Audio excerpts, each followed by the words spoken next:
Assalamualaikum warahmatullahi wabarakatuh.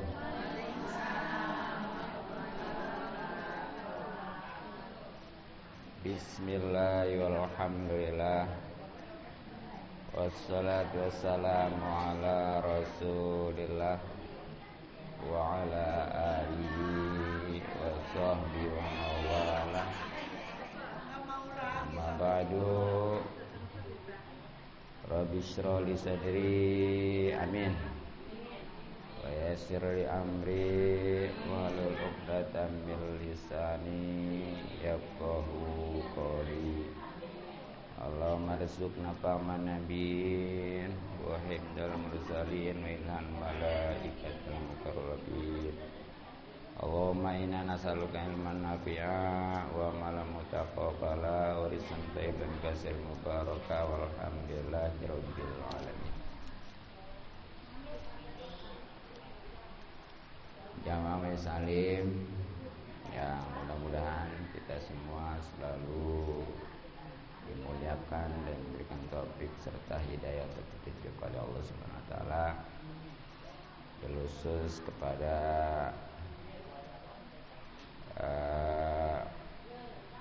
para ibu ustazah, para ibu guru ngaji, para ibu tokoh dan sepuh, kita doakan mudah-mudahan dipanjangkan umurnya dalam keadaan sehat lahir batin. Mudah-mudahan kumpulnya kita semua selalu dirahmati dan diberkati serta diri oleh Allah Subhanahu wa taala, juga mendapatkan paling besar dan kenikmatan dunia, lebih-lebih akhirat, amin ya rabbal alamin. Pertama, alhamdulillah kita bisa bersilaturahmi, berkumpul. Mudah-mudahan rezeki kita dimudahkan dan dibanyakin serta dibarokahkan. Dan dengan pembacaan Ratibul Hadat, mudah-mudahan Allah Subhanahu wa taala selalu menjaga kita, baik diri, keluarga, harta, terutama iman dan Islam, terlebih lagi pahala dan keutamaan haji. Maka dari itu, hari kembali kita kaji kitabnya yang bawa dan punya, buka halaman 50. Sekali lagi, yang punya dan bawa kitabnya buka halaman 50. Qala musannif rahimahullah ta'ala wa nafa'ana bil bidarin. Amin ya rabbal alamin. Bismillahirrahmanirrahim. A'udzubillahi minasyaitonir rajim. Bismillahirrahmanirrahim. Alhamdulillahi rabbil alamin. Arrahmanirrahim. Maliki yaumiddin. Iyyaka na'budu wa iyyaka nasta'in. Ihdinas siratal mustaqim. Siratal ladzina an'amta 'alaihim ghairil maghdubi 'alaihim waladdallin. Bismillahirrahmanirrahim. Wa kullu ma'khudhin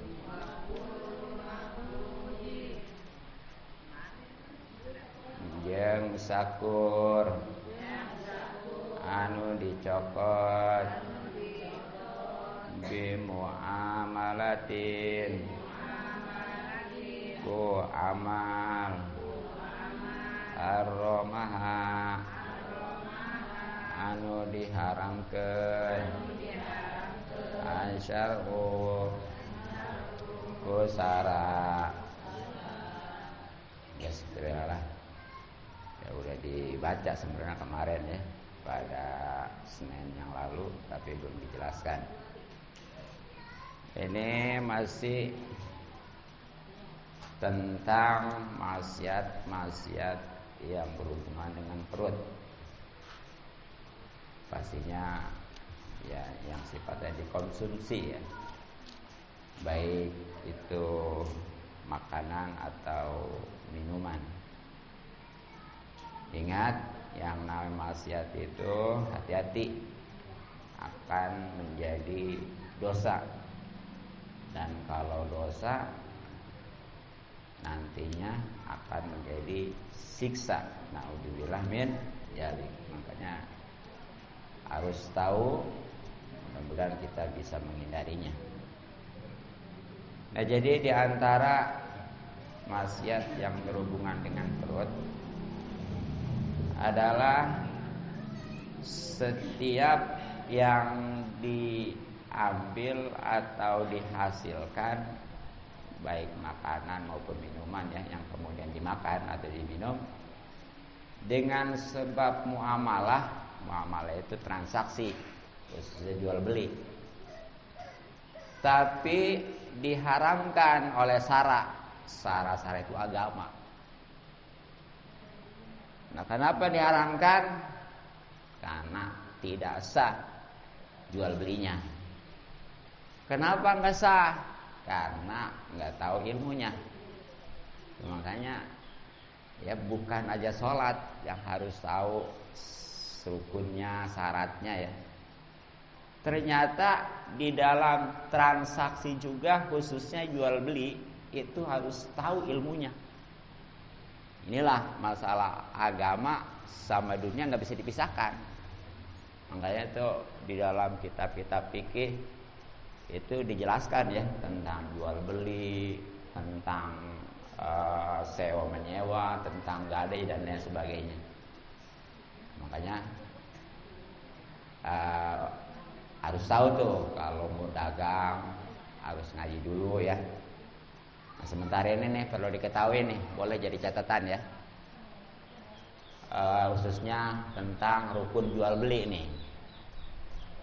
Rukun jual beli itu kalau secara global 3. Secara global itu 3 ya. 1 pakai ain, akid, orang yang transaksi gitu ya. Kedua makun aleh, yang ditransaksi, apakah itu uangnya maupun barangnya. Kan kalau akid tadi baik yang menjualnya maupun yang belinya ya. Iya. Yang ketiganya segat. Segat itu ijab dan qabul. Ijab qabul. Jadi secara global 3 tuh. Akid itu maksudnya mah baik akid. Iya. Ya, orang yang transaksi ya, baik pembeli maupun penjual. Kedua, makun aleh, yang ditransaksiin baik itu uangnya maupun barangnya. Ketiganya segat, itu baik ijab maupun qabul. Jadi 3 tuh.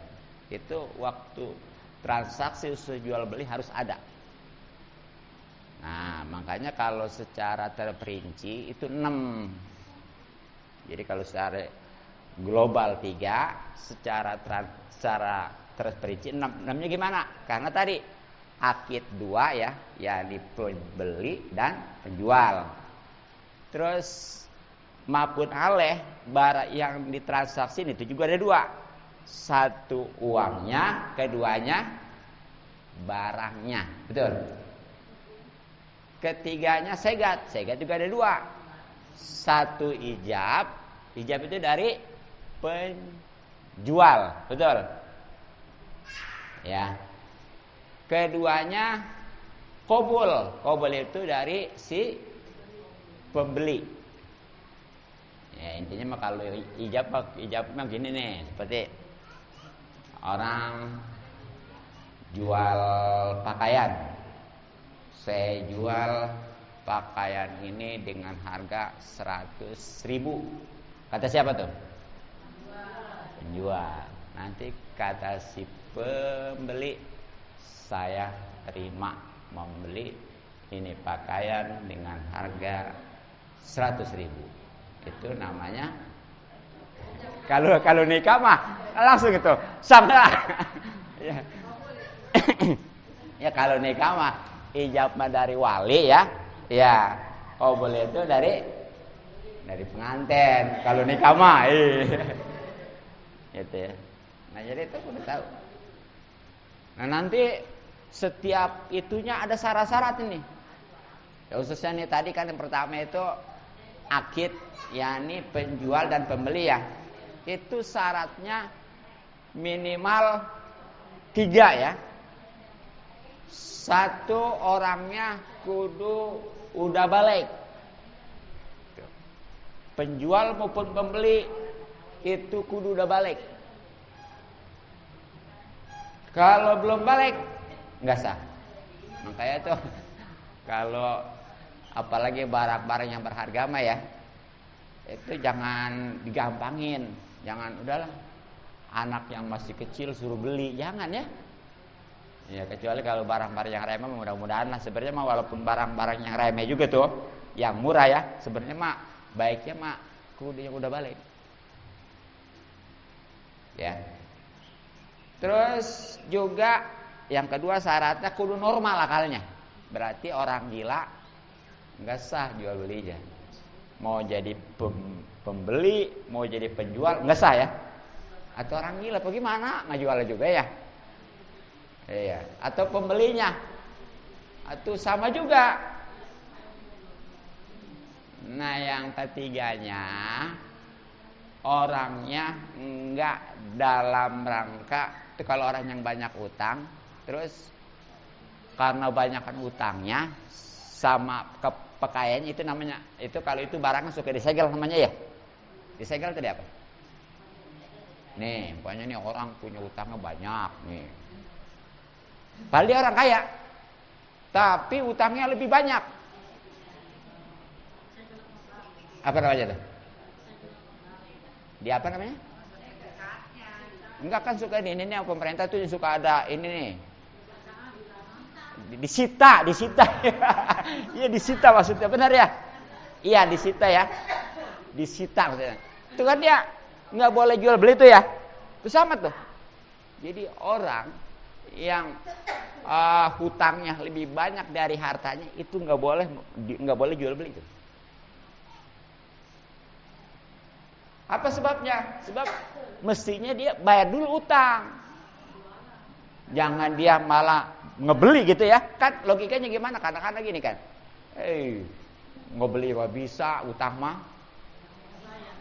bayar gitu. Sekarang gitu kan. Waduh, padahal mah itu apalagi yang bersangkutan jengkel aja itu ya. Ya giliran umpamanya nih kalau utang mah nih ya ke warung tetangga, utang mah lagi nggak punya duit mah, giliran aja nggak punya duit ke Alfa. Ada nggak di sini ah? Ada nggak? Iya, iya kalau nggak punya duit ke tetangga itu ya utang ya. Iya mending kalau nggak kelihatan mah kelihatan itu. Iya. Gak punya duit sama tetangga utang ini itu ya. Giliran punya duit mah gitu ke Alfa, ke Indo gitu ya. Itu kan enak biasa tuh kayak begitu. Jangan ya. Jadi jangan. Katanya di Alfa mah di Indo murah. Atuh ya. Iya emang. Bayar ada murah sedikit ya. Tapi kan kita kalau di warung tetangga mah jelas nih. Tetangga mah kan nanti kalau kita kesusahan siapa yang duluan ngebantuin ya? Benar nggak? Kalau kita umpamanya perlu bantuan, siapa yang paling dulu? Tangga.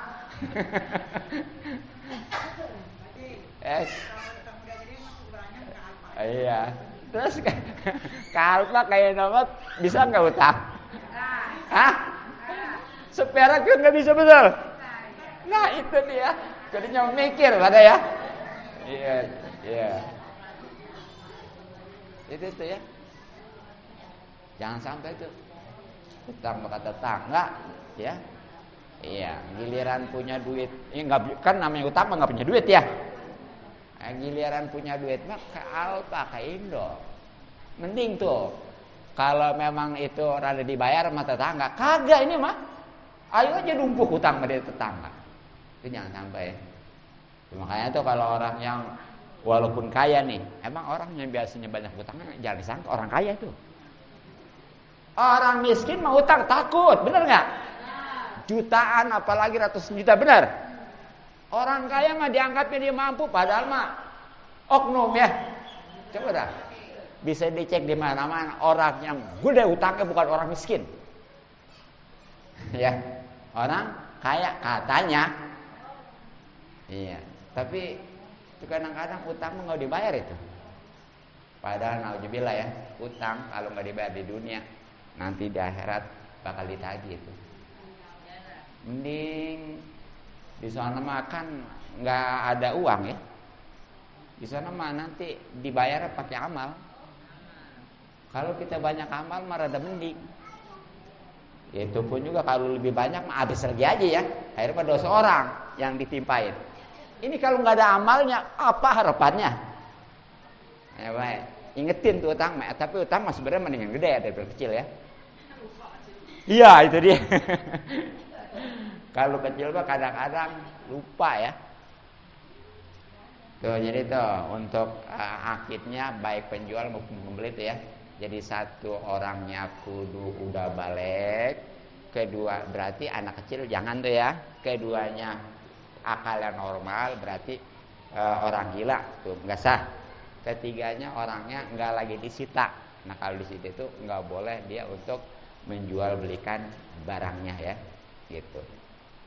Nah kemudian nih untuk makun alaih tadi, baik duitnya maupun barang yang dijual belikan ya, ini juga syaratnya nih, ya, adalah ininya dulu yang disebutin dulu ya. Satu, kudu suci, ya, kudu suci. Nah makanya nih kalau jual beli titik-titik ayam, apa titik-titiknya? Tai, atau tai kambing, nggak sah. Itu kan suka ada tuh kotoran ya, iya, iya buat pupuk sebenarnya mah ya. Itu nggak boleh dijual belikan, nggak boleh. Kudunya gimana? Udah saling kasih aja. Jadi kalau kata bahasanya ngerjain dia ngumpulin bahasanya gitu, tapi jangan bahasanya itu beli kotoran itu. Sebab kalau kotoran mah itu nggak sah dijual belikan. Apapun juga.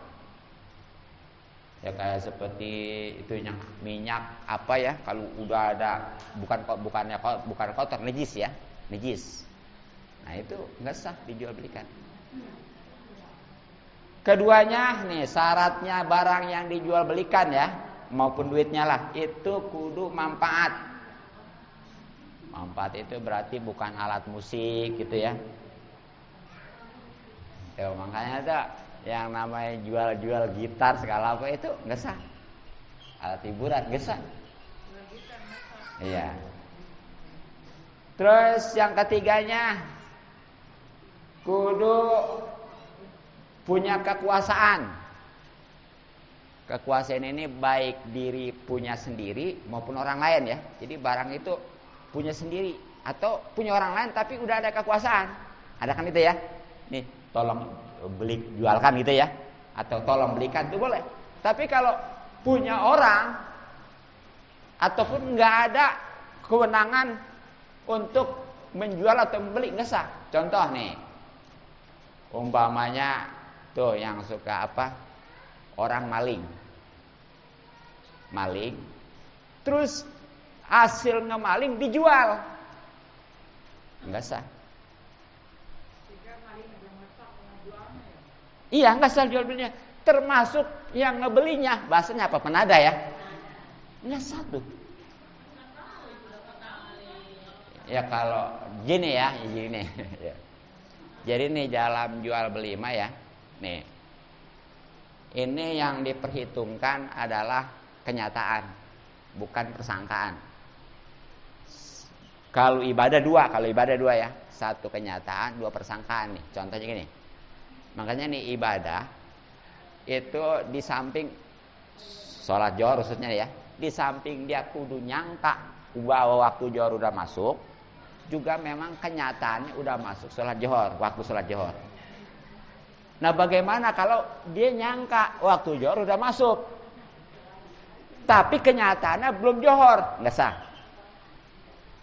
Sebaliknya, padahal kenyataannya udah johor, tapi dia nggak punya keyakinan itu udah masuk waktu, nggak sah juga, paham nggak? Persangkaannya meyakini udah masuk waktu johor, kenyataannya udah masuk waktu, beda nggak? Persangkaan dengan kenyataan, itu kudu dua ya. Tapi kalau yang namanya transaksi itu cuma satu, apa? Kenyataan. Jadi walaupun persangkaannya itu apa namanya bahwa itu dia nggak tahu, tetap kenyataannya punya orang itu nggak sah, itu aja. Makanya nih ya, gini contoh lagi nih, lebih jelas nih. Ada nih orang punya anak satu-satunya nih, katakanlah laki, namanya Solid ya. Ini dia jam 7 maling punya bapaknya. Punya orang tua juga, kalau anak memaling-maling aja ya. Katakan orang tua yang dijualnya, nggak tanggung-tanggung, mobil. Tapi sama dia dimaling jam 7. Jam 8 dijual tuh mobil. Sama anaknya. Ingat ya, anak ketunggal nih. Kan tuh sebenarnya seandainya orang tuanya meninggal, kan itu mah pewaris tunggal ya, pasti bakal jadi miliknya kan. Tapi ingat, waktu ngemalingnya bapaknya masih ada, orang tuanya masih ada. Jadi jam 7 dia umpamanya ngemaling, jam 9 nih, jam 9-nya ngejual mobil tuh. Disangkanya itu nggak sah. Ternyata begitu habis ngejual mobil dapat kabar bahwa orang tuanya jam 8 meninggal. Paham nggak? Paham nggak? Jam 7 ngemaling mobil orang tuanya, jam 9 dijual tuh mobil, disangkanya nggak sah kan? Ternyata begitu habis jual mobil dapat kabar jam 8 orang tuanya meninggal. Sah nggak jual belinya? Sah. Apa sebabnya? Sebab udah meninggal. Walaupun persangkaan yang nggak sah, dianggap maling, tapi karena jualnya jam 9, sementara jam 9 itu udah jadi milik dia karena orang tuanya jam 8 meninggal. Tuh, itu namanya walaupun persangkaan nggak ada, kenyataannya ada, tetap tuh jual beli kayak begitu sah. Sebaliknya tadi bagaimana kalau umpamanya jadi penadah, nggak tahu orang itu boleh maling ataupun kagak. Nah, dia itu meyakini udahlah ini mas saja, tapi kenyataan itu barang boleh maling, tetap nggak sah. Gitu, jelas ya? Begitu. Emang ketahuan ini kalau barang maling biasanya murah, benar nggak? Iya, kalau barang boleh maling biasanya murah. Oh enggak, itu mah tadi udah contoh aja, contoh itu mah ya. Gitu ya. Ya emang Kak, jadi bisa ngebedaannya barang itu punyanya atau enggak. Biasanya kalau yang boleh ngemaling mah itu enggak lengkap ya. Iya, atau lengkap juga murah. Gitu aja. Jadi hati-hati ya. Nah, kemudian yang namanya sigot tadi ya. Itu dulu yang itu tadi baru punya kuasa ya. Keempatnya harus bisa menyerahkan barang itu. Artinya apa? Jadi barang itu dijual belikan, enggak lagi digadein ke orang. Menjual. Jadi kalau barang itu masih digade ke orang, lagi disewa ke orang, nggak boleh dijual beliin. Terus gimana dulu? Tebusin dulu. Ini kadang-kadang mak barang masih digade ke orang, belum diberesin, belum dibayar. Dijual ke orang, nggak boleh, paham nggak? Karena dia nggak bisa menyerahkan, ya.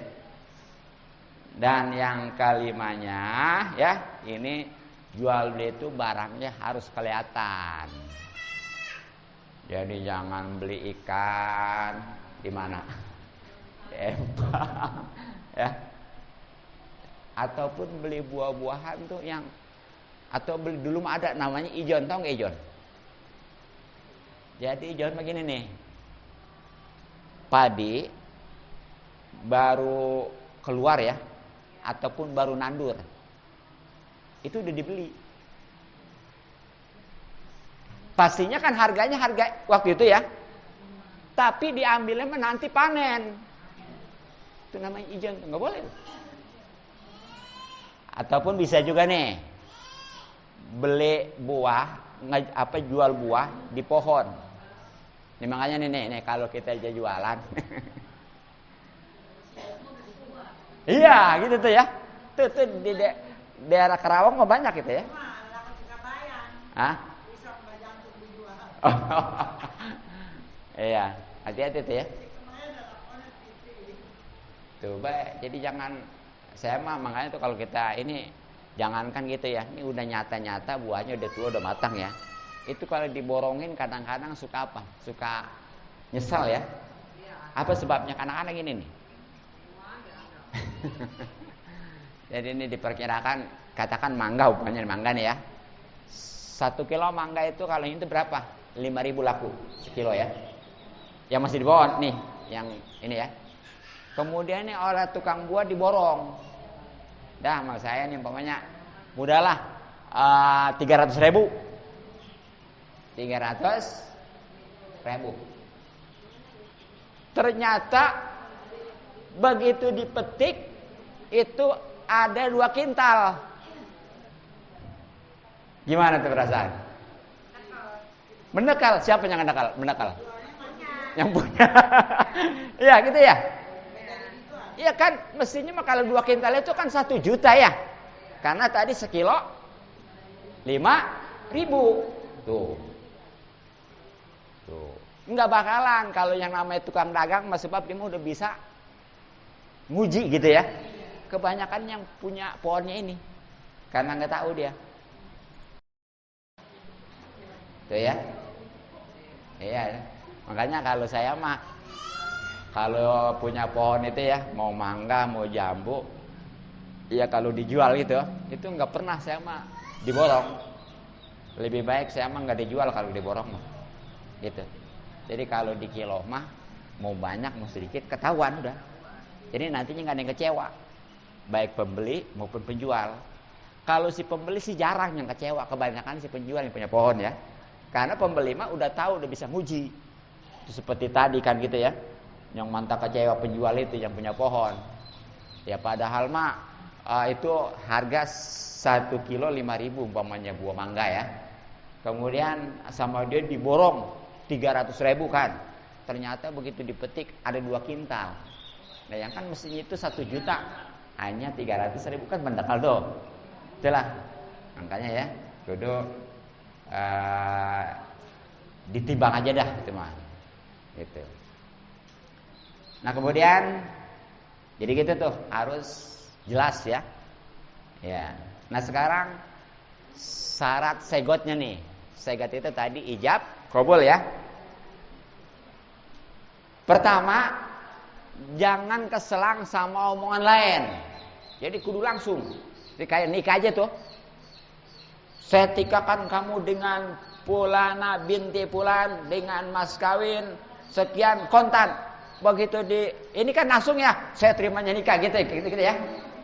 Jadi nggak boleh keselang, baik keselang itu dengan diam maupun dengan omongan yang lain. Contohnya gini nih, umpamanya si penjual ngomong gini, saya jual ini barang seharga 1 juta, gitu ya, kontan.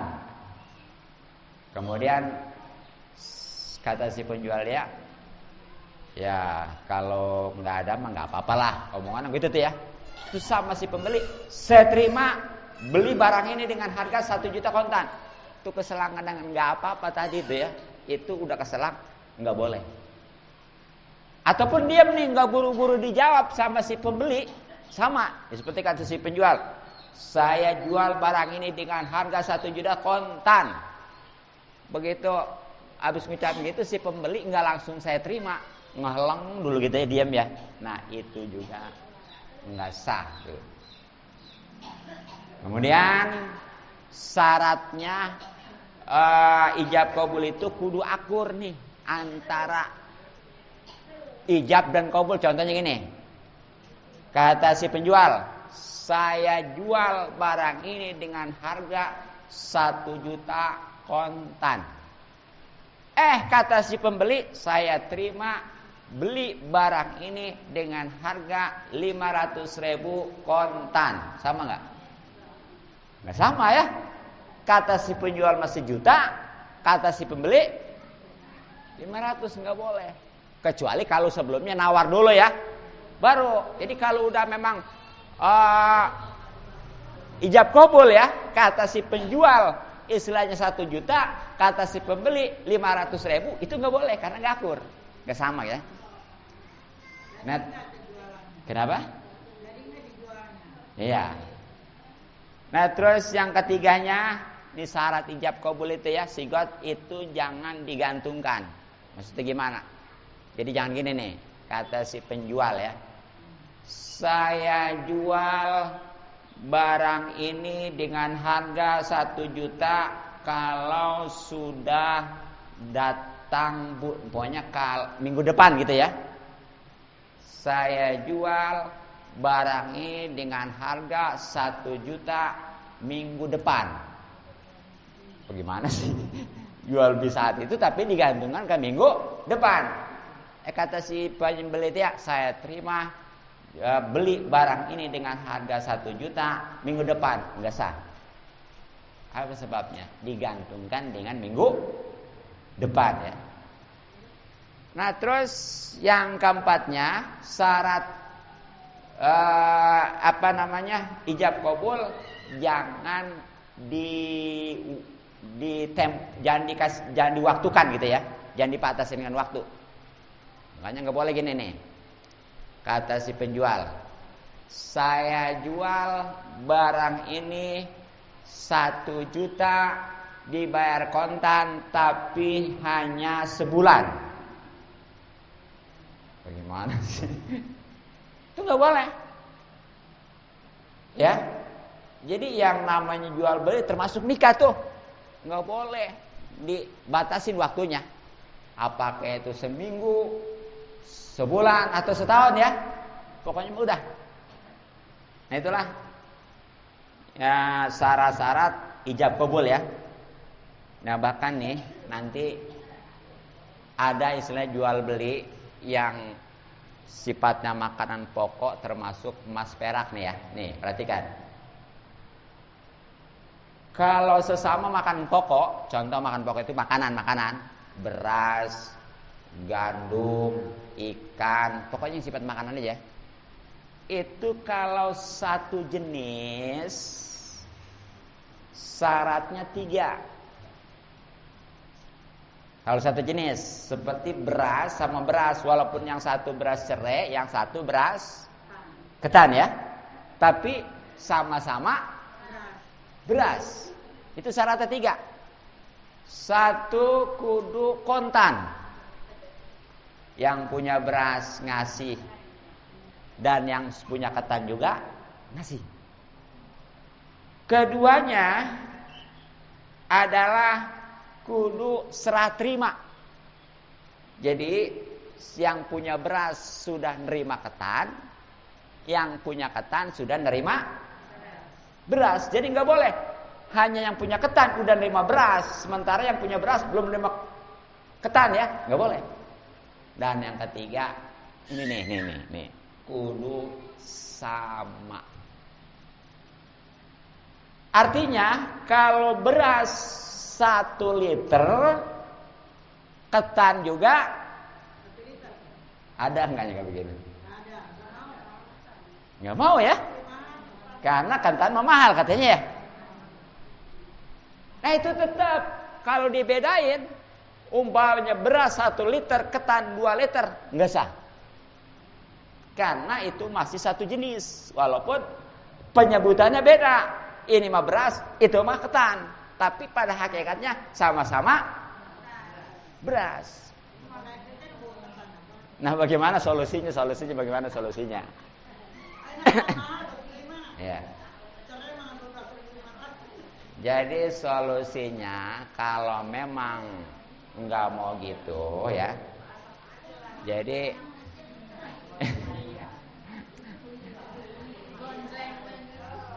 yang punya berat salah satunya kudu punya duit dulu ya. Iya, begitu. Nah itu kalau satu jenis ya. Nah bagaimana? Ya termasuk emas sama emas itu kadang-kadang kan nih, kalau orang ada tukar-tukar nih ya, umpamanya nih emas lama sama emas baru, kan suka ganti ya.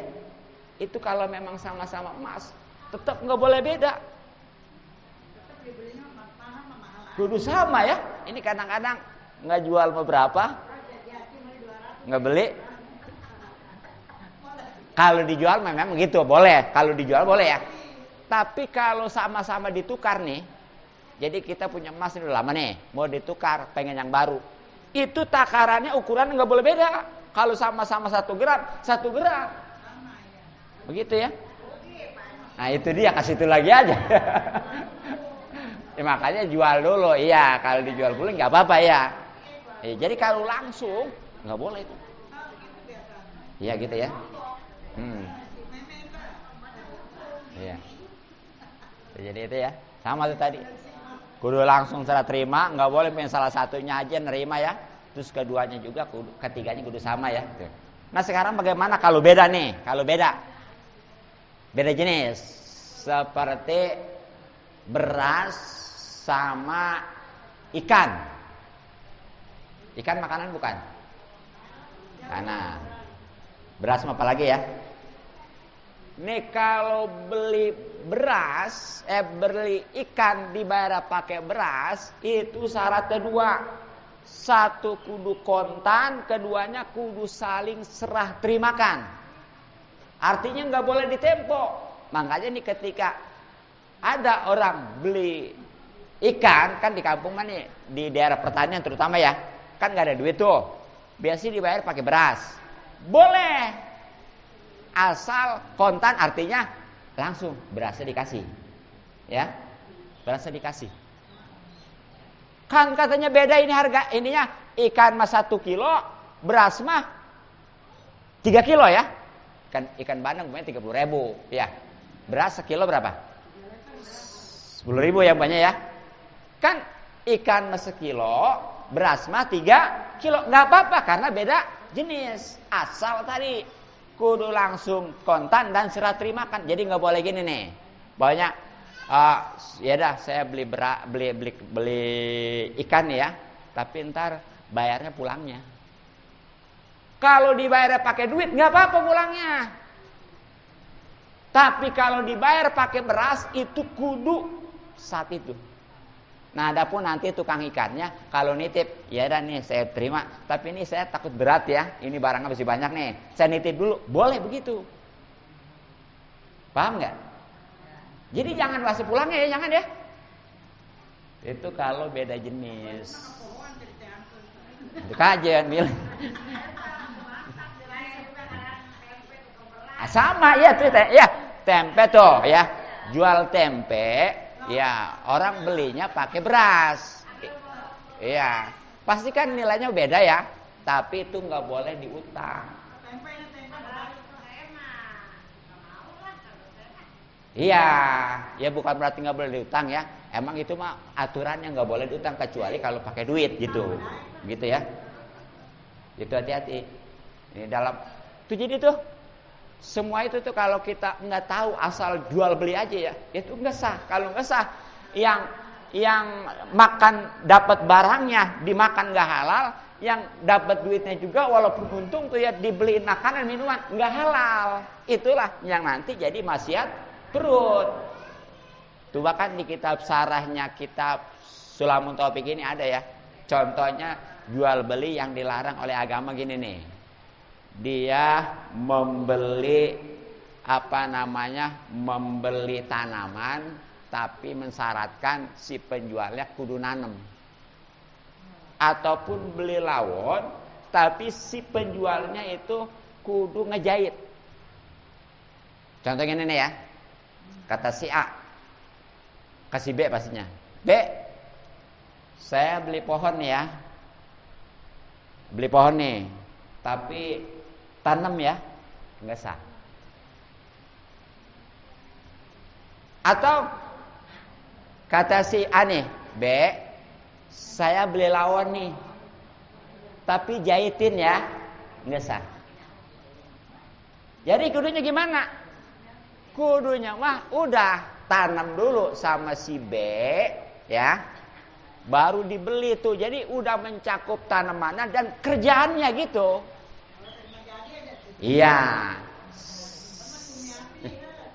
Nah, sama itu juga tadi.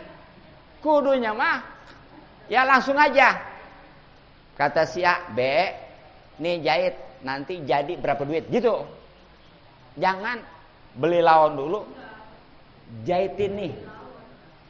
Itu nggak sah. Beda dikit ya. Enggak, ya. Jadi kalau emang dia beli lawon, terus jahit ya, itu nggak boleh. Kudunya mah B, jahit nih ya, ntar jadinya berapa duit semua, tuh baru boleh. Dikit bedanya, benar nggak? Padahal maksudnya sama-sama juga supaya jadi baju kan ya, jadi pakaian ya. Tapi salah ngomong dikit, nggak sah itu. Jadi kalau ngomong gini mah, B, nih saya beli lawon ya, jahit, nggak sah. Tapi kalau B, nih lawon jahit, ntar saya beli, berapa jadinya? Gitu ya, beda. Hah? Tuh. Jadi nggak sembarangan jual beli ge. Ini baru jual beli nih, sama tuh kesononya seperti jual sayuran segala macam-macam jual beli. Pokoknya itu jangan sembarangan, kudu tahu ilmunya tuh tadi, syarat rukun-rukunnya ya, dan syarat-syaratnya. Kalau begitu insya Allah tuh itu nggak dilarang oleh agama, sehingga sah, dan itu nanti insya Allah yang dapat barangnya dimakan diminum itu halal ya, yang dapat duitnya juga nanti dibeliin makan dibeliin minuman dimakan diminum halal gitu. Tapi kalau enggak melalui ilmu asal jual beli aja yang penting mau untung, nah itu yang punya duit dibeliin makanan minuman dimakan diminum haram. Yang punya barangnya langsung kalau emang berupa makanan dimakan berupa minuman diminum itu juga haram. Naudzubillah min dzalik. Nah mungkin cukup ya. Mudah-mudahan kalau kurang jelas ya ntar bisa ditanyain ya. Ya mudah-mudahan manfaat. Mohon maaf dan maklum. Subhanallah bihamdik asyhadu an la ilaha illa anta astaghfiruka wa atubu ilaik. Assalamualaikum warahmatullahi wabarakatuh.